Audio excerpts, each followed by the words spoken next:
Olá, eu sou Simone Bernardino, sou Master Coach Trainer, facilitadora em constelação familiar e organizacional e terapeuta natural. E hoje eu quero falar com você sobre medo. Quantos tipos de medo você acredita que tenha? Que tipo de medo você tem? Você tem um medo que paralisa? Você tem um medo que te deixa temeroso pelo outro, por um ente querido? Você tem medo de algo que você desconhece? Você tem medo de perder o controle? De explodir, de fazer coisas nas quais você nem mesmo imagina que é capaz de fazer? E é sobre esses medos que eu quero falar com você agora. E para falar desses medos, eu quero trazer uma ferramenta bem interessante, que são os florais de Bach.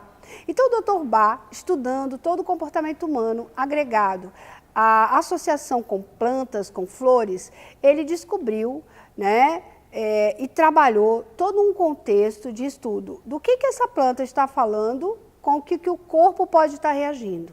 Então ele trouxe para a gente a seguinte informação, que existe um medo que é um medo consciente.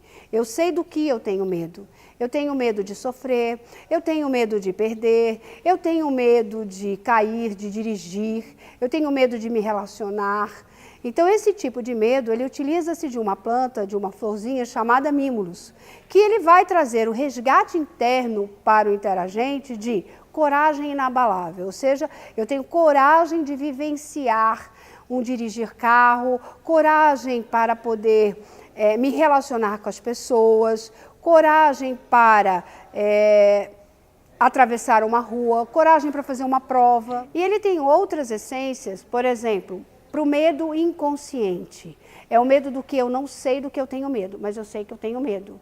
É como se eu tivesse presságios, como se eu sofresse por algo que fosse me acontecer, mas eu não entendi ainda o que é que vai acontecer. Mas eu já estou sofrendo por esse medo. Então esse medo, ele trata com uma flor chamada aspen, que ele vai trazer para você o quê?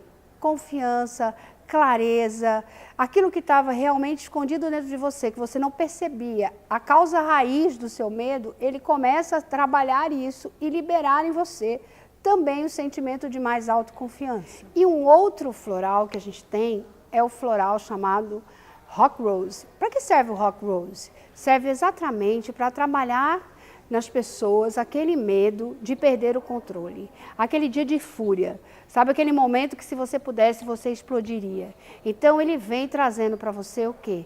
Mais equilíbrio, mais sensatez, mais calma interna, para que você possa conduzir isso com mais leveza no seu dia a dia. E o outro medo é o medo pelas pessoas que a gente gosta, pelas pessoas queridas, pelos entes queridos. A gente muitas vezes sofre por um filho, sofre por um esposo, por uma esposa, sofre sempre com uma preocupação de que algo possa acontecer. Ai, não saia porque algo vai acontecer com você, eu estou sentindo isso. Então, eu estou sempre com medo de você sofrer, com medo de você se angustiar. Com isso, o Dr. Bach traz para a gente a utilização de um outro floral chamado Red Chestnut, que trabalha essa preocupação pelo outro, substituindo isso por um pensamento positivo em relação ao que possa acontecer, vendo que o que pode acontecer serão aprendizados e crescimentos. Então, os florais, eles atingem várias áreas. Uma delas que a gente falou hoje foi a área do medo. E eu espero ter ajudado você a entender um pouco mais sobre esse universo do medo. Que tipo de medo você tem sentido hoje? E quais são os recursos que você pode utilizar a partir desta informação para que você seja mais corajoso, para que você realmente possa efetivar mais coisas na sua vida e gerar mais resultados para você. Um abraço, Simone.